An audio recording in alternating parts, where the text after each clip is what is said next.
Good day dear student. मैं doctor Maina Nirvan राजनीति विज्ञान द्वितीय वर्ष की क्लास में आपका स्वागत करती हूँ।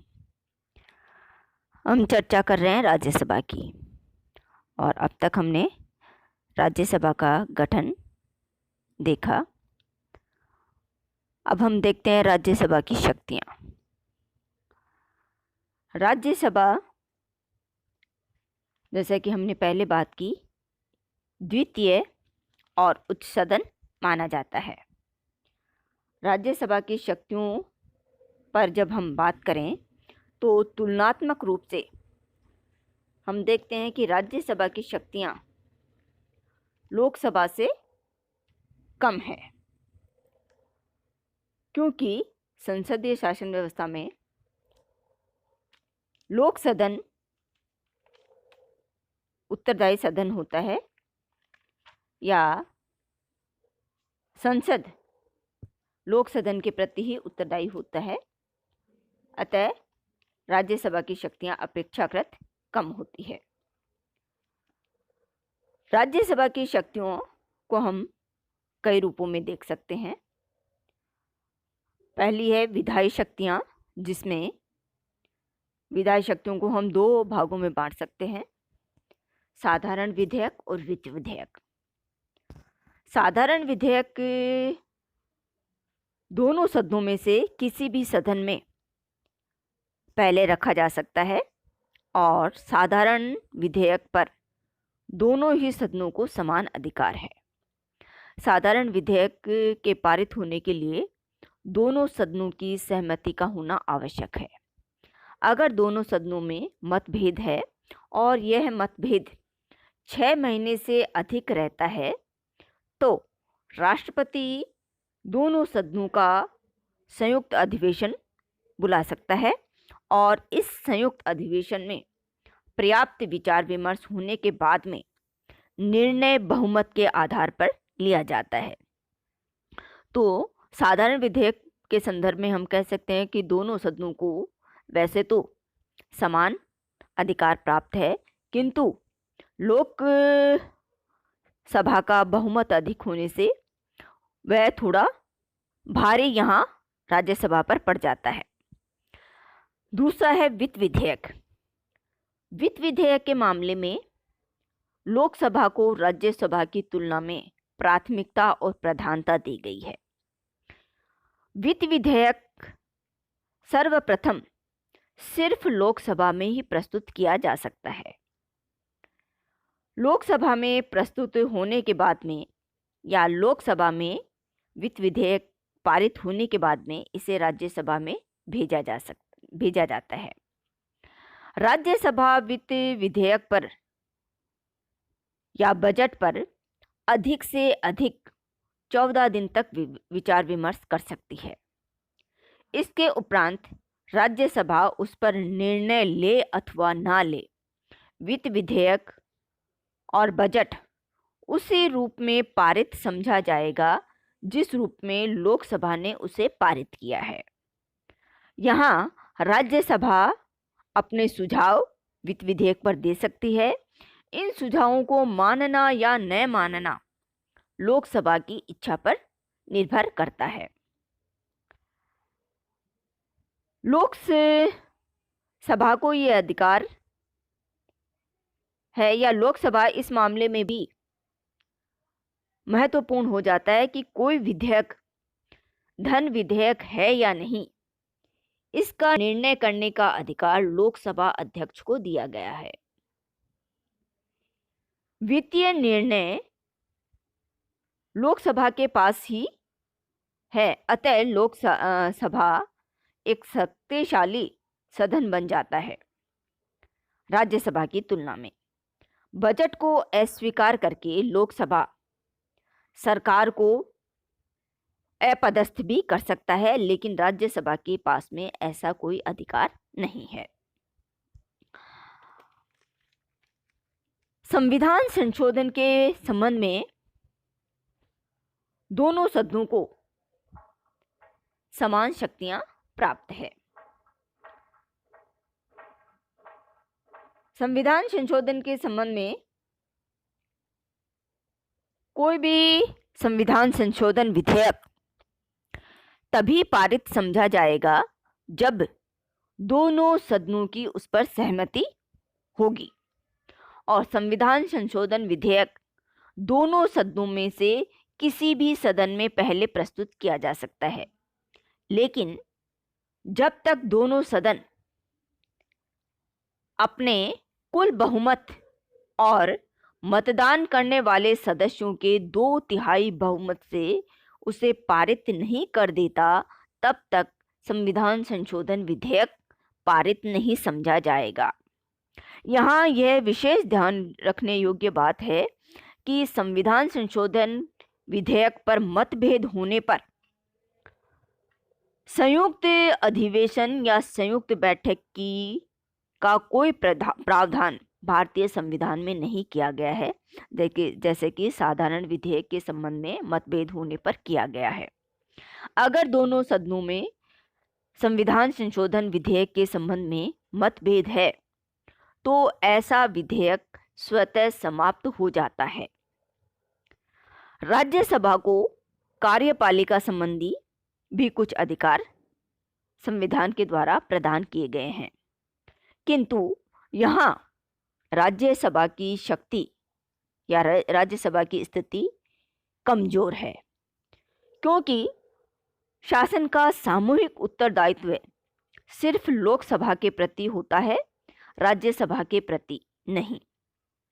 फिर भी राज्यसभा सरकार पर नियंत्रण रखने हेतु कई प्रावधानों का प्रयोग करती है, जैसे स्थगन प्रस्ताव, ध्यान आकर्षण प्रस्ताव, प्रश्न व पूरक प्रश्न पूछकर सरकार की आलोचना कर वह सरकार पर नियंत्रण रखती है।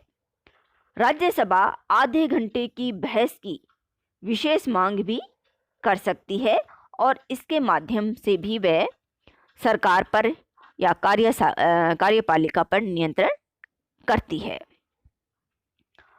राज्यसभा की शक्तियों में अगली शक्ति है निर्वाचन और महाभियोग के संबंध में। निर्वाचन और महाभियोग के संबंध में भी राज्यसभा को लोकसभा के समान ही शक्तियां प्रदान की गई है। राष्ट्रपति उपराष्ट्रपति का निर्वाचन लोकसभा और राज्यसभा मिलकर करती हैं। दोनों को यहाँ समान शक्तियां प्राप्त है। इसके साथ साथ राज्यसभा लोकसभा के साथ मिलकर राष्ट्रपति, उपराष्ट्रपति, सर्वोच्च न्यायालय के न्यायाधीश, नियंत्रण व महालेखा परीक्षक जैसे उच्च पदाधिकारियों पर महाभियोग की प्रक्रिया में भाग लेती है। यहाँ भी महाभियोग की प्रक्रिया में दोनों सदनों को समान अधिकार दिया गया है, किंतु उपराष्ट्रपति को हटाने का प्रस्ताव सबसे पहले राज्यसभा में ही प्रस्तुत किया जा सकता है, लोकसभा में नहीं। संकट काल के संबंध में भी लोकसभा और राज्यसभा को समान शक्तियां प्राप्त है। अगर संकट काल की घोषणा 1 माह से अधिक समय तक जारी रखनी है तो दोनों सदनों का अनुमोदन आवश्यक होता है। लोकसभा के विघटन की स्थिति में राज्यसभा का अनुमोदन ही आवश्यक हो जाता है, यानी जब लोकसभा विघटित है तो संकट काल के अधिवेशन के अनुमोदन हेतु केवल राज्यसभा का अनुमोदन भी पर्याप्त होता है। आपातकाल में मौलिक अधिकारों के स्थगन और वित्तीय आपात में वित्तीय औचित्य के सिद्धांत के निर्धारण संबंधी आदेश की स्वीकृति के लिए भी दोनों सदनों का समर्थन आवश्यक है। एक सदन के समर्थन से आपातकाल में वित्तीय निर्णय या वित्तीय औचित्य के सिद्धांत का निर्धारण नहीं हो सकता। संकट काल में सैनिक कानून न्यायालय की स्थापना के लिए भी दोनों सदनों को समान अधिकार दिया गया है, यानी सैनिक न्यायालय की स्थापना में राज्यसभा का समर्थन लोकसभा के साथ होना आवश्यक है। एक अकेला सदन इस संबंध में कोई भी अधिकार, कोई भी कानून नहीं बना सकता। ये कुछ ऐसी शक्तियां हैं जिनमें लोकसभा और राज्यसभा को समान अधिकार दिए गए हैं। कुछ ऐसी शक्तियां हैं जहां केवल लोकसभा शक्तिशाली है, लेकिन भारतीय संविधान में कुछ ऐसे भी प्रावधान है जहां राज्यसभा शक्तिशाली है। कुछ ऐसी शक्तियां राज्यसभा को सौंपी गई है जो कि लोकसभा को प्राप्त नहीं है। ये दो शक्तियां हैं, यानी राज्यसभा को दो ऐसी शक्तियां प्राप्त है जो कि लोकसभा को प्राप्त नहीं है। ये दोनों शक्तियां देश की संघीय संरचना से संबंधित है। इसमें पहली शक्ति है अनुच्छेद 249 के संबंध में। अनुच्छेद 249 के अनुसार राज्यसभा अपने उपस्थित एवं मतदान में भाग लेने वाले सदस्यों के 2/3 बहुमत से राज्य सूची के किसी भी विषय को राष्ट्रीय महत्व का घोषित करके संसद को उस पर विधि निर्माण का अधिकार प्रदान कर सकती है। ऐसा प्रस्ताव एक वर्ष की अवधि के लिए पारित किया जाता है, लेकिन राज्यसभा अगर चाहे तो इसे बार बार एक वर्ष के लिए बढ़ा सकती है। इस संबंध में जो कि राज्यसभा को विशिष्ट शक्तियां प्राप्त है, दूसरा अधिकार अनुच्छेद 312 के संबंध में है। संविधान के अनुच्छेद 312 के अनुसार राज्यसभा अपने